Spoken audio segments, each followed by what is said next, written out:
Olá, eu sou Carito Cavalcante, cineasta. Estou aqui realizando a oficina Experiências Poéticas Cinematográficas. A oficina foi contemplada pelo edital de Formação e Pesquisa Troca de Saberes à Distância, promovido através da Lei Aldir Blanc, Fundação José Augusto, Governo do Estado do Rio Grande do Norte, Secretaria Especial da Cultura, Ministério do Turismo e Governo Federal.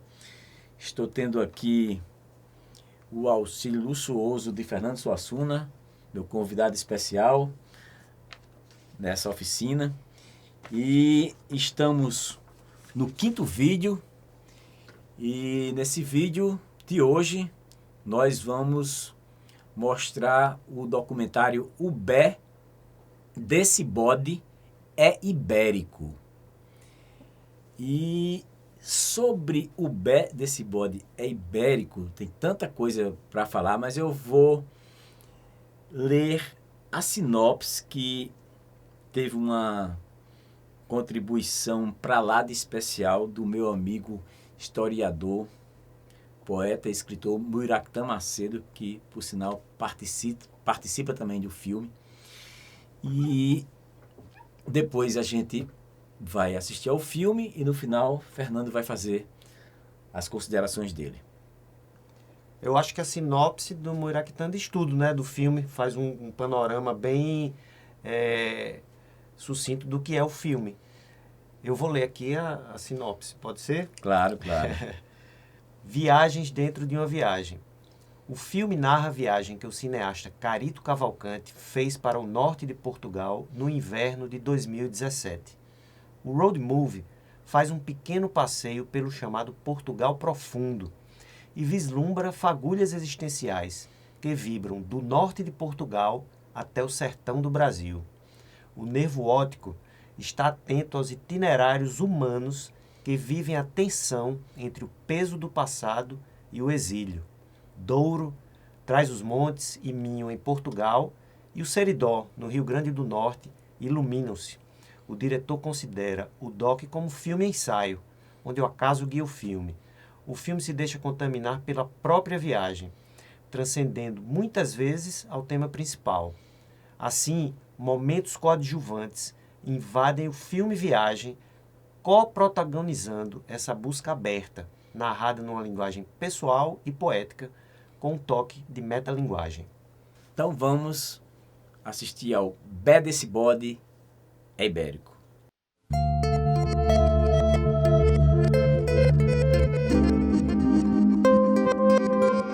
O Bé desse Bode é Ibérico. Eu tinha essa frase que eu retirei de um poema meu, um texto que eu encontrei na internet contando a história de um casal de portugueses que veio para o Brasil em um navio de um pirata mourisco e acabou chegando no Seridó, uma viagem de férias para o norte de Portugal e essa vontade de fazer de tudo um filme. Antes de viajar para Portugal, o acaso me levou a um texto de Ana Zepa sobre as lembranças da sua infância no Seridó. A sala tem piso de cimento queimado, o quintal de terra, um pé de algodão, 2 cachorros, um gato, algumas galinhas, 3 gansos, 2 jabutis, uma macaca. A macaca chupa pirulitos, cata carrapatos em cachorro e piolho em gente. As galinhas viram alimento, os jabutis mal aparecem. O gato e o cachorro são livres. Os gansos correm atrás dos calcanhares passantes. Na cozinha, um papagaio chamado Maradona e um priquito rico que repete: "Priquito rico, priquito rico". O radinho onde se ouve é o locutor conversando com as donas de casa. Uma mesa quadrada rodeada de bancos e cadeiras. Coalhada, cuscuz, queijo de coalho, tapioca, queijo manteiga, manteiga da terra e bolachinhas recheiam a mesa. Eu sabia que seria mais um filme-ensaio, onde o acaso guia o filme. Dei cabimento ao meu instinto e o filme já não coube mais em si. Tendo sempre a cidade do Porto como base, viajei pelas regiões do Douro, Minho e Trás-os-Montes, em busca do chamado Portugal Profundo.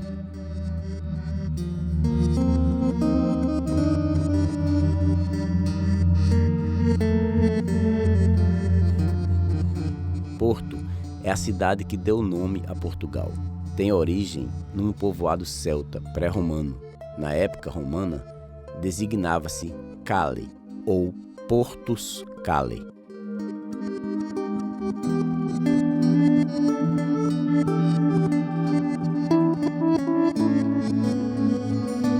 Quando fores para Trás-os-Montes, vai comer muitas alheiras. A alheira é um enchido que foi desenvolvido, criado pelos judeus para fugir às perseguições e à fogueira da Inquisição.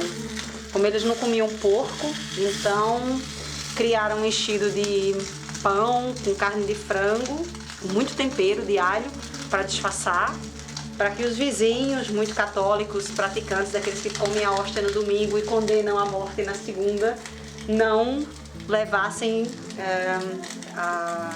não denunciassem eles. Eu acho que isso aqui já tá bom. Então vocês vão experimentar as alheiras de Mirandela. Essa daqui é de Mirandela. Mirandela fica em Trás-os-Montes, mas fica em Vila Real, não fica em Bragança.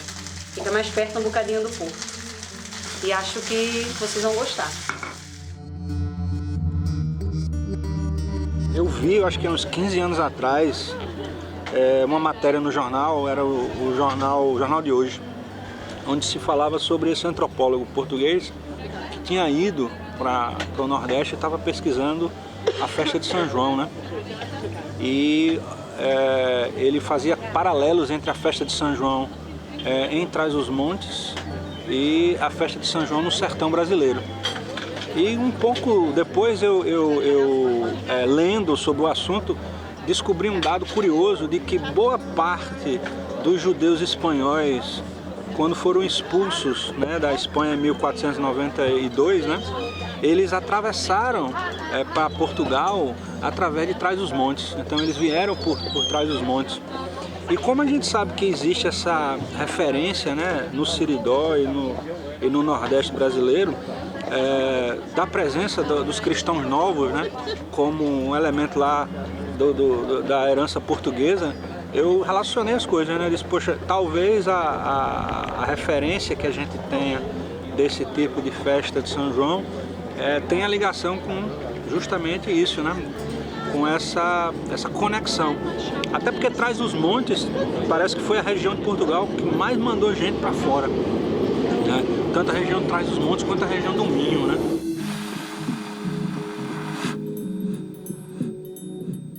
Sou filho, sou neto, sou esperto que prefere um futuro incerto, sou esperto que não bebe desse está no ninho.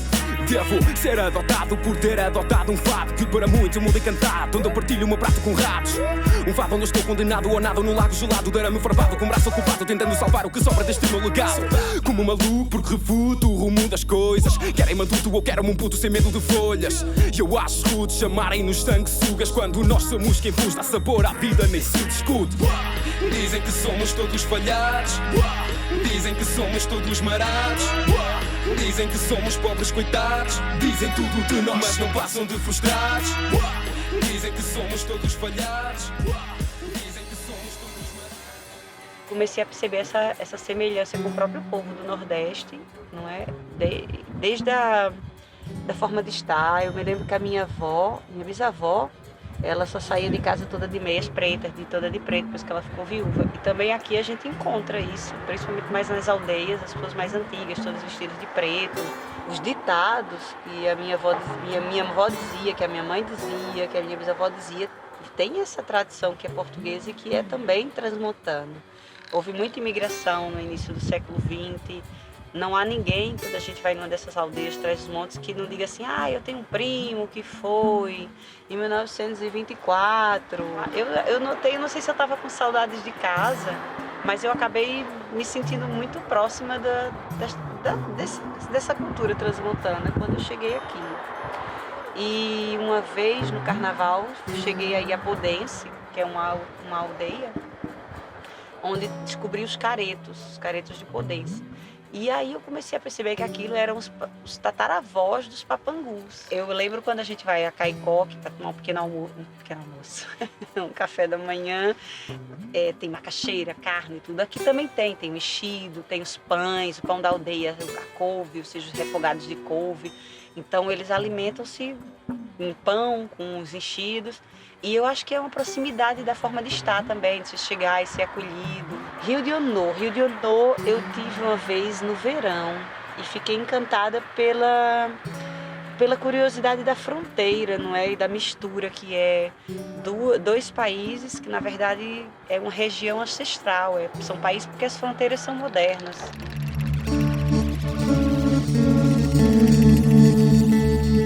E eu fui para o reino encantado de Trás-os-Montes.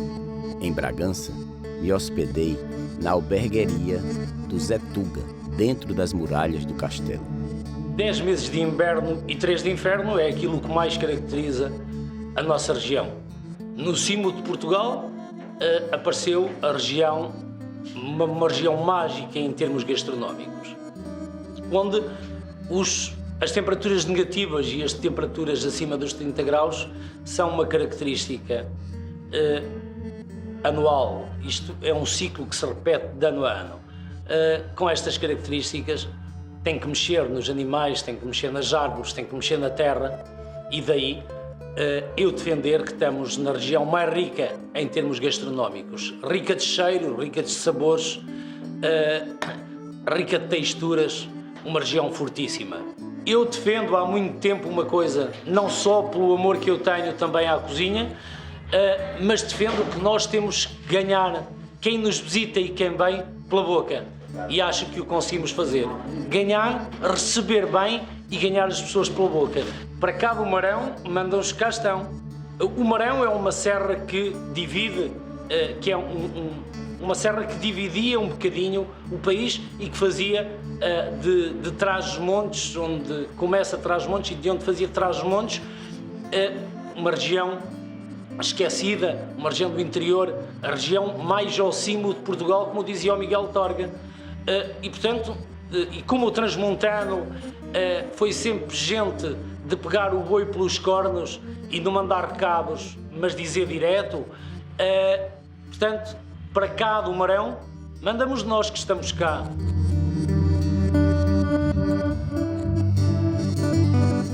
Foi na tasca do Zé Tuga que conheci Carlos, meu xará, o porteiro do castelo. Conversamos muito, inclusive sobre a morte de Leonard Cohen. Para mim foi, acho que foi um pouquinho de mim que morreu também, porque a verdade é que eu admirava-o como cantor, como poeta, como pessoa, e o mundo ficou mais pobre. No dia de eu ir embora, perguntei ao Luiz Portugal sobre como é viver dentro das muralhas do Castelo de Bragança. Aqui é basicamente uma cidade dentro de outra cidade. Onde é que a cultura aqui é uma cultura distinta? Onde é que vivem famílias com um número muito grande de filhos.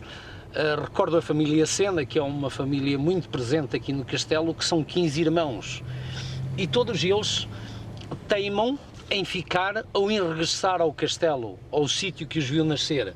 Porque eles nasceram efetivamente aqui dentro das muralhas, onde é que conviviam com os militares. Vemos também casas que estão reconstruídas, de gente que aqui vive e que está imigrada. Aqui a casa da Dina, que está na Alemanha, e ela faz questão de todos os anos, um mês, vir passar ao Castelo. Ou seja, é uma cultura, é uma família entre muitas famílias, onde é que toda a gente convive, onde é que toda a gente conversa, de uma forma saudável, de que já não é uso nem costume. E as pessoas passeiam, o passeio delas é dentro das muralhas, e eu desconfio que eles guardam na sua memória cada pedra destas tem um significado para eles muito próprio. Eu arrisco a dizer que isto é um cantinho do céu, um cantinho onde é que há uma qualidade de vida fantástica, onde é que as pessoas são amigas de verdade, amigas, onde é que é preciso trabalhar numa casa, fazer algo numa casa e onde o povo se junta e vamos fazer. De facto, viver no Castelo é termos um spa natural, um spa onde nada falta, um spa onde o tempo teima em não passar depressa, e que nós o saboreamos a cada minuto, a cada segundo, porque isto tem que dar vida. Isto é, de facto, como dizia ao princípio, único no mundo. Eu arrisco mesmo a dizer que é único no mundo. Não é por acaso que quem aqui vem se apaixona e quer voltar. Os monumentos, os sítios têm que ter vida. E quem dá vida aos monumentos e aos sítios são as pessoas. E não há ninguém que os preserve, não há ninguém que tome conta do sítio melhor de quem vive cá, de quem o sente, porque isto é a vida deles, isto é a história deles.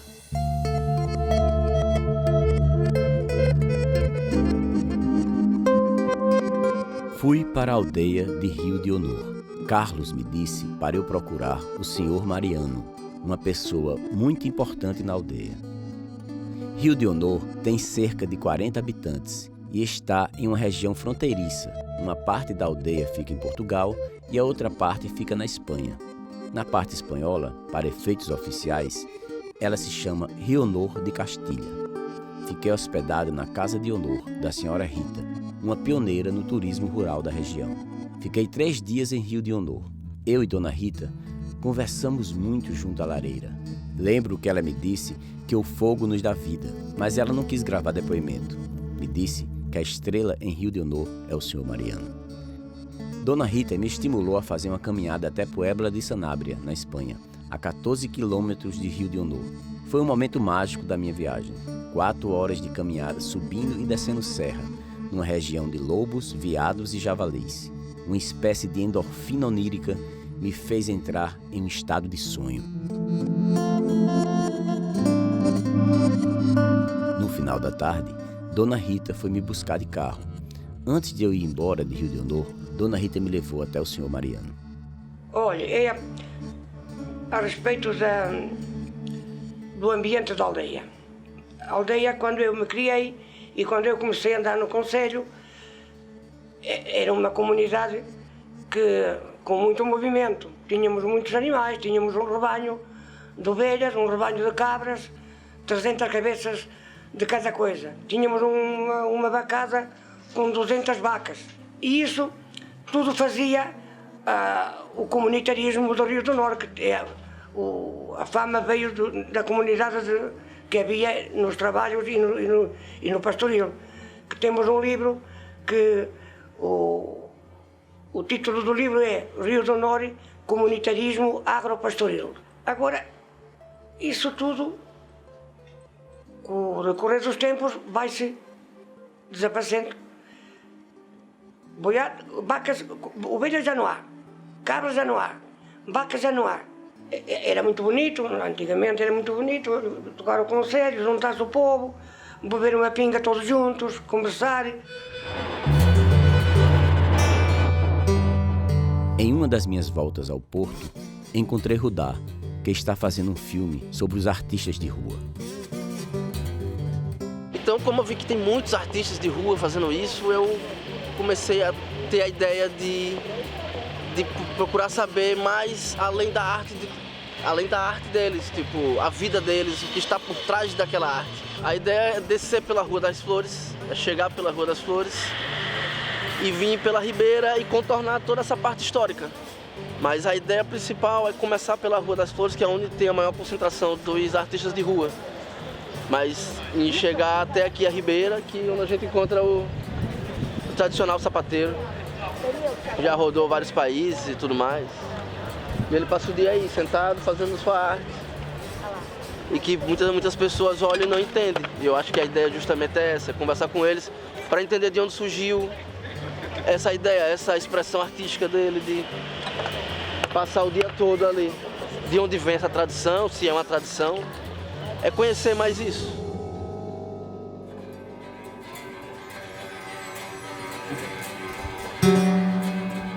Quando eu voltei ao Brasil, me encontrei com Muiraquitã Macedo e Titina Medeiros, 2 seridoenses arretados. Esse seridó profundo é um seridó atravessado etnicamente por várias frentes, vamos dizer assim, né? Tanto pelos portugueses, mas um português que está atravessando e sendo atravessado pelos indígenas, atravessando e atravessado pelos africanos, né? Então é nesse ambiente multiétnico que se forma o seridó, né? Claro que digamos assim, uma identidade seridóense hoje, né, está muito mais voltado para uma memória, né, de um seridó que é muito branco. A gente aqui deve ser que nem bode, né? Que come qualquer coisa, sobrevive em qualquer lugar, em lugar árido, mas sobrevive. E acho que a gente aqui do seridó ou da caatinga, a gente tem um espírito de bode, que é esse espírito de sobrevivente. Mantém-se vivo, come pau e pedra, como a gente diz aqui, mas se mantém em pé. A gente está no Gargalheiras, perto da parede do açude. E a minha família, sobretudo parte de mãe, é daqui da Volta do Rio Acauã, que é o rio que faz o açude Gargalheiras. Quer dizer, o rio foi represado para formar o açude Gargalheiras. Então a gente é daqui. Eu descobri esses dias que eu sou, assim como a maioria da gente daqui de Acari, descendente de Tomás de Araújo Pereira, que foi quem chegou aqui, um dos primeiros a chegar aqui em 1709. Ele chegou aqui. Porque essa gente veio, tá certo, veio de Portugal. Dizem que Tomás de Araújo veio da região do Minho. Dizem não, é verdade. Ele tem registro de nascimento lá numa cidade chamada Viana do Castelo. Só que ele era de lá. A gente já é daqui. Mas assim, quando eu sinto que eu sou daqui, meu corpo é daqui. Minha natureza é daqui. Minha pele foi forjada nesse calor, nesse sol, com essas pedras e com as lagartixas e tudo que a caatinga tem.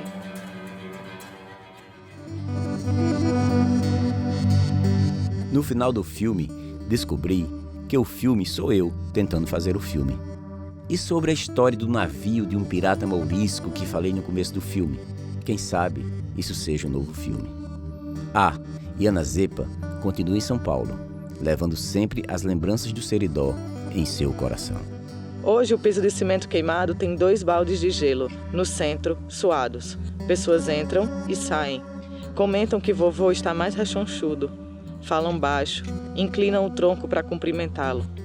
Deitado, ele veste terno e gravata e usa algodão no nariz.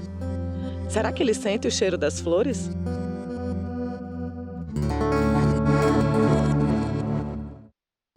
E esse filme, né, como a gente falou em vídeos anteriores da oficina, a gente mostrou aqui filmes que eram poéticos pela linguagem usada, né, pela a forma de colagem, pela relação entre áudio e vídeo, né, os novos significados, né, que aparecem desse confronto de planos e de sons e tal.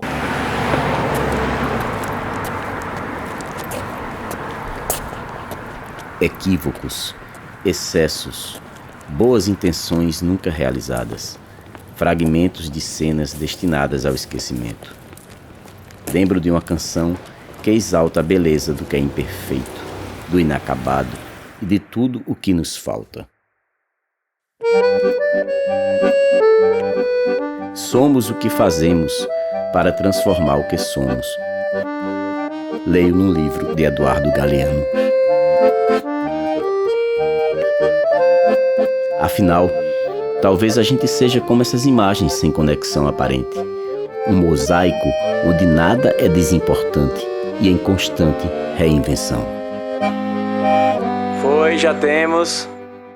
Então, acho que no período de isolamento, né, a arte, de certa forma, ela se torna mais vital do que nunca, né? Porque é uma maneira de você, digamos assim, suportar a sensação de solidão, né, de insegurança, né? Então ela se torna cada vez mais importante, todo tipo de arte, né? Uma forma de transcendência. Transcendência.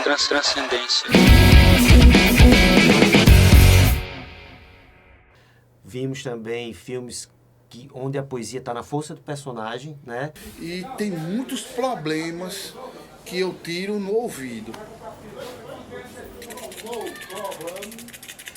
música. Aí eu vou lá e, bicho, tem alguma coisa errada aqui. Aí o cara diz, poxa, você não tá escutando isso? Aí eu digo, meu irmão, é uma coisa que é entre eu e o motor. Com o cliente, às vezes, é mais complicado que com o motor, né? O motor, quando me vê, ele já se alegra logo, porque ele sabe que eu vou esbuiar ele.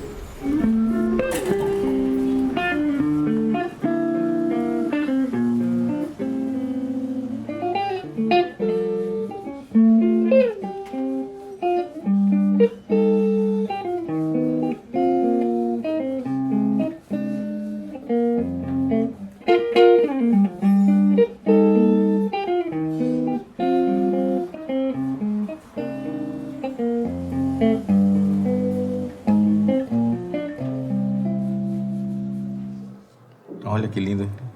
Quero que você saiba que a minha admiração por você, pelo grande artista que você é, continuará viva até o fim do meu tempo. Com alegria e emoção, desejo muita felicidade e que seu coração viva em harmonia com a harmonia de sua música. E esse eu acho que é um filme que tem muito a coisa que é muito presente a coisa do ensaístico, né? Dessa multiplicação dos eus que a gente falou aqui. Eu sabia que seria mais um filme-ensaio, onde o acaso guia o filme. Dei cabimento ao meu instinto e o filme já não coube mais em si. Tendo sempre a cidade do Porto como base, viajei pelas regiões do Douro, Minho e Trás-os-Montes, em busca do chamado Portugal Profundo. Eu lendo um artigo, eu vi uma coisa que um crítico falou que eu me lembrei imediatamente desse filme. Ele diz o seguinte, que o filme-ensaio desenvolve um pensamento a respeito de alguma coisa que não está dado nem na realidade, nem na imaginação. E aí no mesmo artigo tinha o Eric Rocha, que é o filho de Glauber Rocha, tinha feito um filme, ele faz também, trabalha com filmes ensaio e tal, tinha sido inclusive premiado em Cannes, e aí me lembrei mais ainda, porque ele diz o seguinte, que ele faz filmes para saber o que é que os filmes são, né?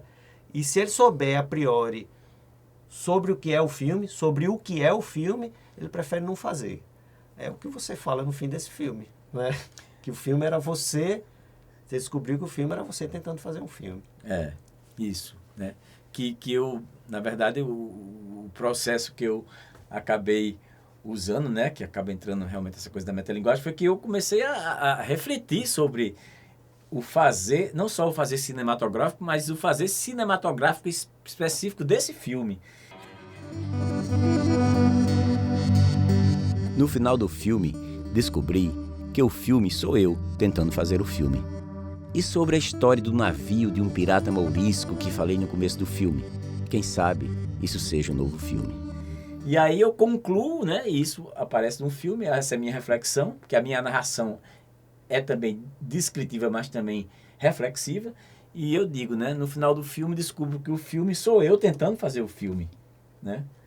Eu lembrei na hora de você, quando eu li isso aqui. E quando você estava lendo aí esses pensamentos, eu lembrei também de um outro pensamento aqui do Jean-Claude Carrier, que né, do livro A Linguagem Secreta do Cinema, que eu já citei num vídeo anterior, que ele diz assim, é por isso que a realidade não é suficiente.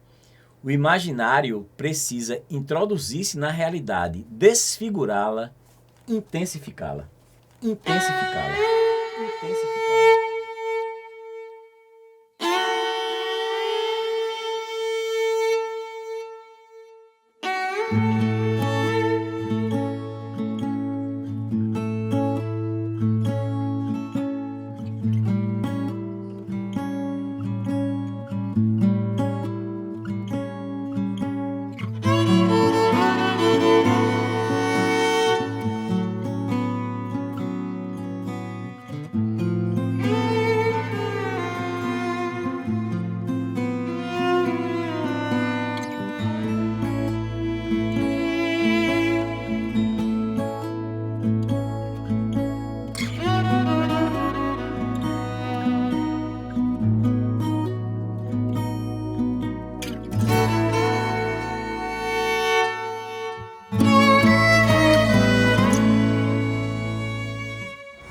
algo de místico nisso também, no sentido de